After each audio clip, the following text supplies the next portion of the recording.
Good evening, everybody. This is Chris Hankey, your proud superintendent. This town hall is focused for our parents in the Bulldog Digital Academy. We have Mrs. Bryn Morris with us, the Bulldog Digital Academy administrator.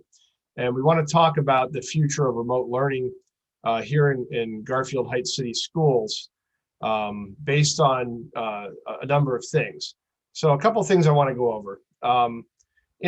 During before last school year, during the start of the pandemic, the Ohio legislature passed House Bill 164, which allowed for fully remote learning. We established the Bulldog Digital Academy to help our students during the pandemic and to make sure that we could have everyone feel comfortable accessing learning.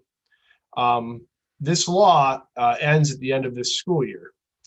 If you would have asked me a few months ago if this would have been extended, I would have said absolutely. But the legislature has taken no action to extend this law, which will then end remote learning for the cities, for all school districts, unless there are some ways you can do it, but it becomes very difficult. So what we need to do is we need to plan for students returning, for Bulldog Digital Academy returning in the fall. However, we are still hopeful that we will have a change in the legislature. I am in discussions with groups that are lobbying for us to keep remote instruction going, and also we want to encourage everyone to write to your state or call your state legislators here that we have that represent Garfield Heights, Senator Sandra Williams and Representative Stephanie House. I will put their contact information up on the screen a little bit later on. If you did notice, there are some districts that are attempting to keep online learning going, but it is not a sure thing. There is a pilot program that could be done through the Department of Education, but we don't know if they would indeed improve such a program for the amount of students that are going to be in online learning. And it's going to be difficult to make sure that we have everything in place even to have such a program. The long and short of it is that we need to, again, plan like our students are returning, but hope that our children are able to, some of them are able to access online learning. Mrs. Bailey, do we have any questions coming in? No, okay. Then what I will do is, if we don't have any, I will allow Mrs. Morris just to speak. I know that they've had a good year here in the Digital Academy, and you've talked to parents, and you believe the program should continue as well. Is that correct? I feel it's been a wonderful year. We started out with over 650 students in pre-K to 8, and it's been an amazing year. The staff we have on board for the Digital Academy, we have 43 staff members, and it's been wonderful from all through 4 buildings. So we have Maple Leaf, Elmwood, William Foster in the middle school from the Digital Academy that I run, and it's been amazing. The data that we're receiving back for the students has been wonderful. The attendance, everything has gone great. The parent participation has been phenomenal, and so we thank you for all of that. The district support for the Digital Academy has been phenomenal as well. And so we're very blessed that in the pandemic, and as crazy as the world has been over the past year, that we in Garfield Heights have seen some great success. And so we're very lucky that we were able to do that over this past year. And we are hopeful that it will continue, but as Mr. Hankey said, we're unsure of what the legislature will do moving forward. But I do thank you for all of your support that we've had this past year, and hopefully that will continue. But yes, thank you. And thank you to the district and the teachers and the parents, and especially our students for working so hard from home. And we know how difficult that can be. And currently we have about 550. So even when they had the chance to go back to school, most of them chose to stay in. And I think that really is due to our teachers and the relationships that they built with our kids, even through a computer. So thank you, Mr. Hankey. I just saw it in. When will we know for sure it will no longer be an option? That's a great question. Currently, the Ohio legislature is going through the biennial budgeting process. And when you think of a budget, everybody thinks of, um, uh, a budget being just that. But a lot of different initiatives do get put into the budget. My guess is that, unfortunately, I don't think this will have an absolute final answer until June. Because I think that if they take this up, they'll take it up through the budget, and that's when they have to have or that's when they have to have the budget done, and that may include some provision of this. As I said, well, we've been in contact with various people that are lobbying on our behalf for remote instruction, and we are hopeful that we are able to do that. I appreciate all the comments coming in about the Bulldog Digital Academy. With that, I do want to share my screen real quickly, Mrs. Bailey. And I'm going to keep it up for a couple of minutes as I talk. And Mrs. Bailey, give me a thumbs up that this looks okay. Okay, very good. So our two state legislators that represent Garfield Heights City Schools, and they're wonderful people, Senator Sandra Williams and State Representative Stephanie House. They love hearing from constituents, and I believe, I don't want to speak for them, but I believe that they would help us with this initiative. Now, if you go on their website and search for them, you can email them through a form, but they don't have a direct email access. They have a form you can fill out on each of their website areas if you just Google either of their names. But you can call their offices, and we have up there their addresses. And those addresses are their offices in Columbus that are attached to the State House.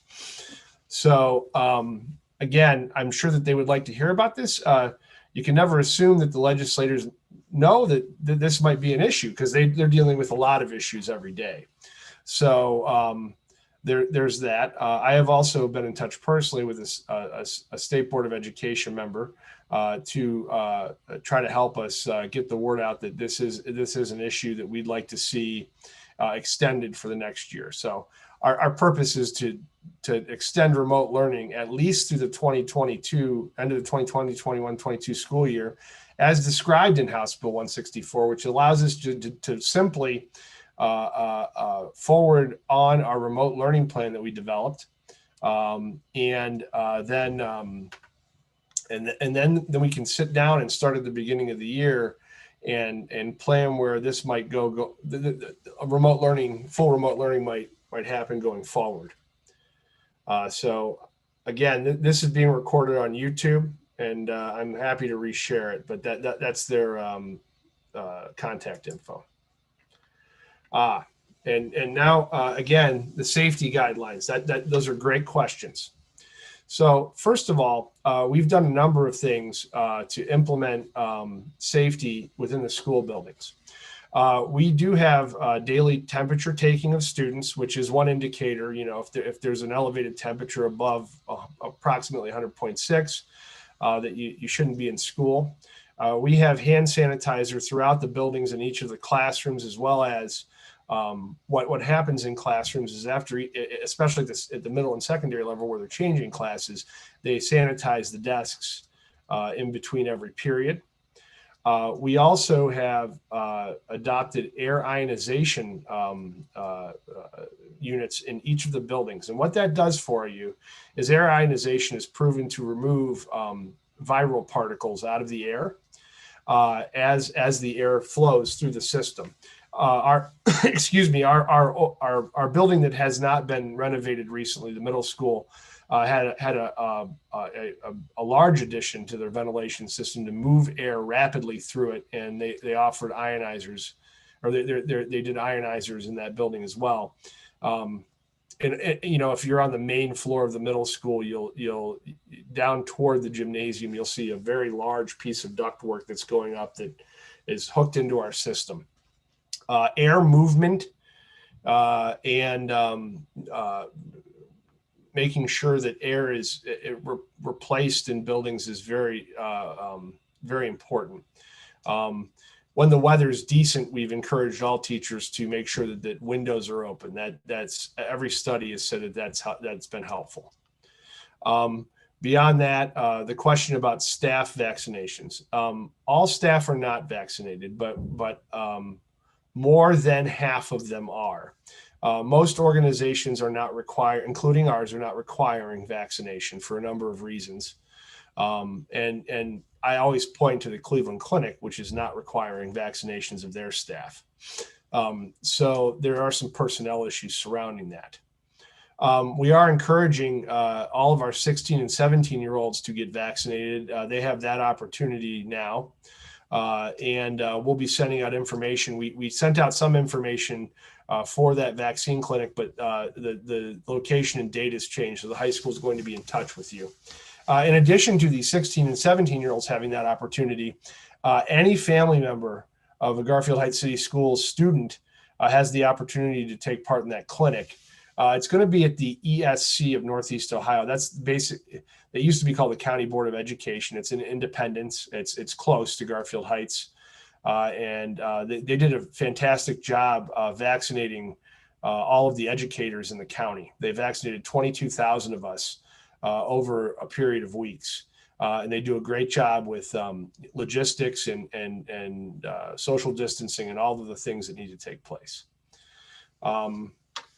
The other thing that is very important in terms of safety guidelines in the school is mask wearing. That is proven over and over again to halt the spread of virus. And our students that have returned have been very diligent about wearing masks and bringing masks to school. And if they don't, we have masks on hand for them. And our other hope, you never know how this is going to go, but our hope is that the viral amount of virus that's in the county and in the area does go down precipitously, very quickly in the next few months based on vaccination numbers. A question about a family member with health issues. I think that the main issue here is if we follow all the safety guidelines, I believe that the students will be safe. As of now, the Cuyahoga County Board of Health is not even recommending if there is an exposure in a classroom, the people that have to quarantine have to be very directly contacted with that person and close to them, as long as mask and sanitation and social distancing are maintained. I believe we'll be able to keep the students safe from spreading the virus.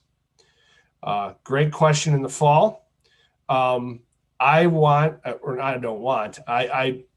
are planning to come back a full 5-day schedule in the fall. But it is dependent on the pandemic. Again, if there is an upsurge, we now have the ability to pivot to remote learning if there's an emergency. If there, we've been hearing a lot of stories about variants. If there is an upsurge due to some variant that's vaccine resistant, and we have an upsurge, we'll be able to pivot very quickly to remote learning. But we are planning on coming back a full 5 days a week in the fall. And again, I have a COVID task force. We meet bi-weekly now. And we do discuss all of the different issues surrounding COVID, especially focused on safety and sanitation and logistics. I understand that comment, but we believe we can keep the students safe and the family safe when we return. The other thing we're going to have to look at, as we return, is to make sure that we do keep a close eye on everyone to wear masks and to social distance. And I can't say that enough. And we're going to keep the ventilation open. Great question. Have there been any cases since they have gone back hybrid? We actually just did have our first direct exposure in a classroom from a staff member that was ill. And we followed the Board of Health protocols. We sent a letter to the school that was affected and the classroom that was affected. The Board of Health said to not close down the classroom, to carry on with instruction, and to monitor to see if there was any, if anyone else was symptomatic. And the reason they said this is because everyone in the classroom at the time was wearing masks and was following the protocols. However, we do monitor that. In some districts that are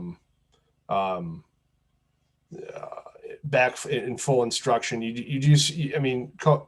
are COVID cases that do happen, sometimes on a weekly basis, sometimes more than on a weekly basis. And each district follows the Board of Health guidelines, make sure that they contact the Board of Health with the goal of keeping schools safe but open. And that's really where we are.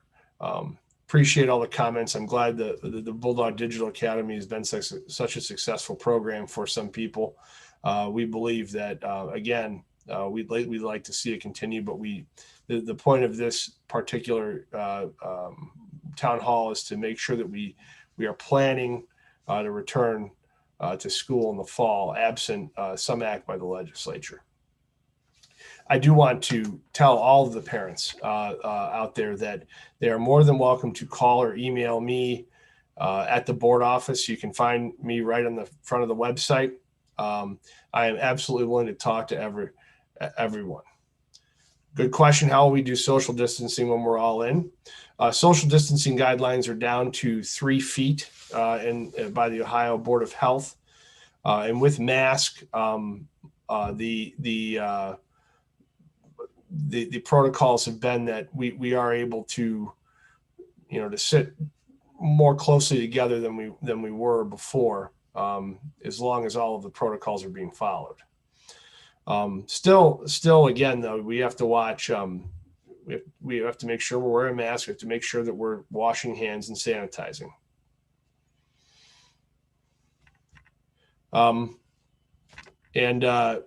As I said, one of the things we're looking at is to make sure that you are aware that the legislature is looking at this, and we're not quite certain if they're going to act to expand or extend remote learning for districts.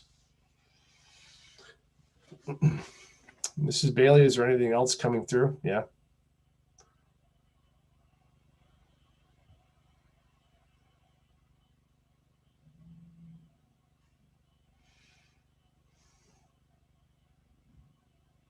Well, we could poll parents. I suppose if you'd like that information for the legislators, that'd be fine.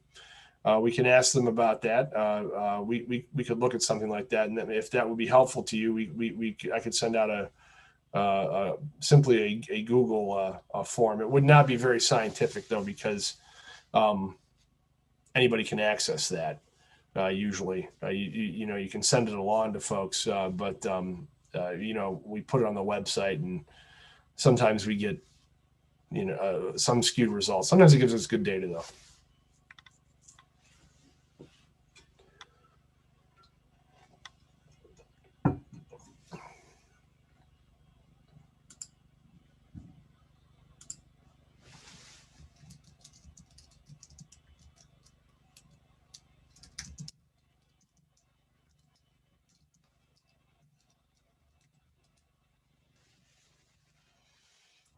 Well, we'd love the BDA to be here for years to come. I simply, like a lot of things with this pandemic, I simply didn't think that the legislators wouldn't extend this type of program, considering the success that we've had with it and other districts have had with it. However, quite frankly, this is the position we find ourselves in right now.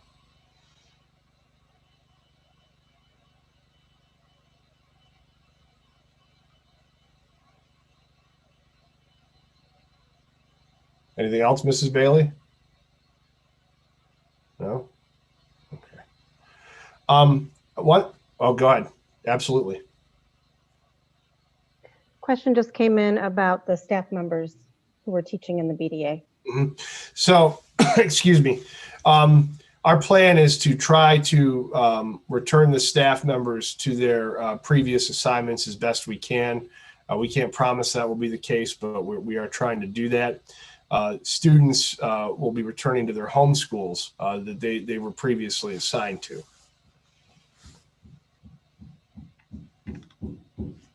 Another question is, if BDA is not available next year, will students have the option to be at home and connect to their classroom? Not at this time. We're looking to come back full and in person for next year. I think that was a great way to try to get the hybrid model moving. Quite frankly, I think that that wasn't the greatest model in terms of learning, though, because teachers had to pivot back and forth, and students, it was difficult for them, if that makes some sense. Either fully online or fully in is really, unfortunately we had an experiment going. It was just because of the pandemic, and that really has turned out to be the best two models.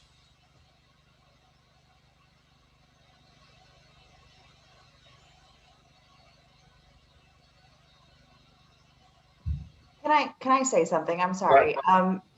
We really did think this was going to be here for a long time. When Mr. Hankey and I met to talk in the beginning, and we talked about creating this, we really did believe that this was going to be something that was going to stay. We're still hopeful that it's going to be here to stay.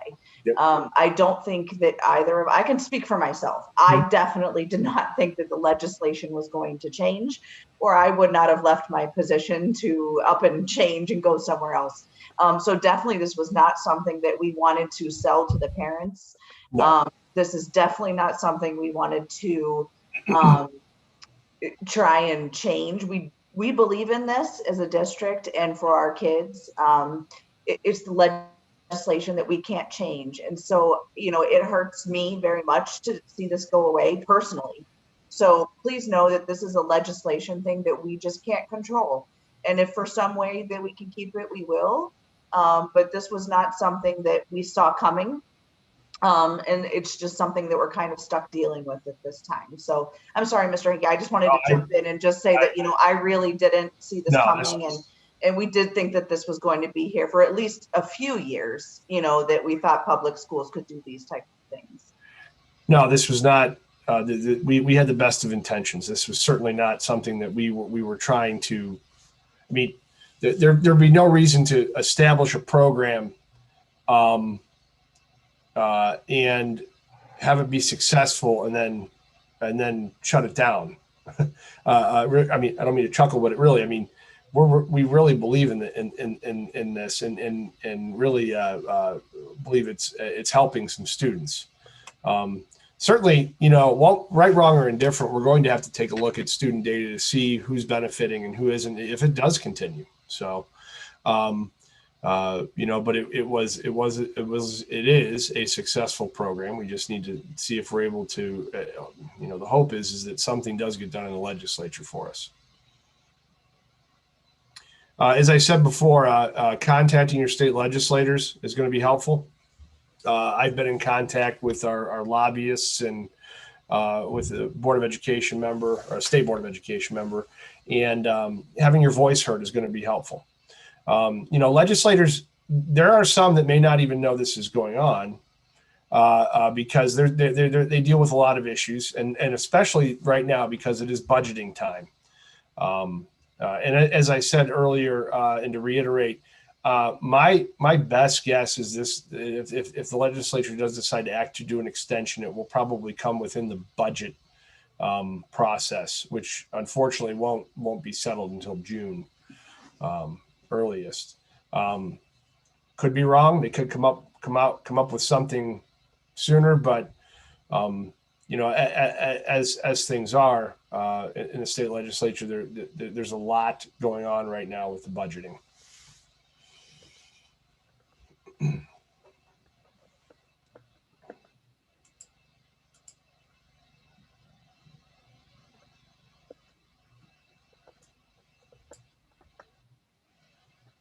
See Mrs. Bailey typing, so go ahead. We just had a question about, could the parents sign a petition? And I just said that the best option in the chat, I said, was to contact the state legislators. So I think I'm just suggesting that maybe Bryn share that information that Mr. Henke put up.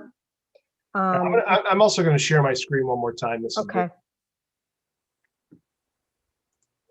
A very nice comment. Garfield has handled this pandemic very well compared to other school districts. Thank you all. Thank you to all Garfield Heights staff.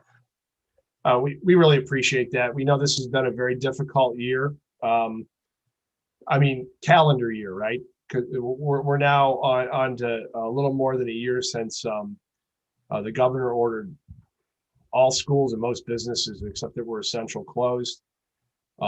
This is, people throw around the word unprecedented, but this was. We haven't seen anything like this in this country since the flu pandemic, which there are very few folks left that remember that in 1918. We have tried our best to make sure that our everyone's informed and to offer various options for our students and scholars to access education. And I am hopeful that the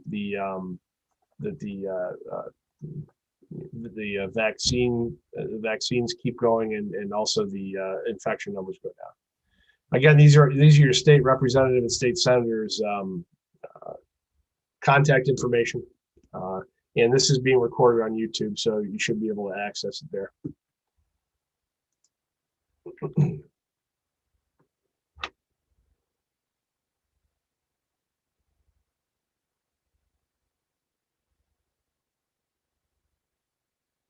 Is that kind of where we are, Mrs. Bailey? Okay. Yes, no more questions at this time. Okay.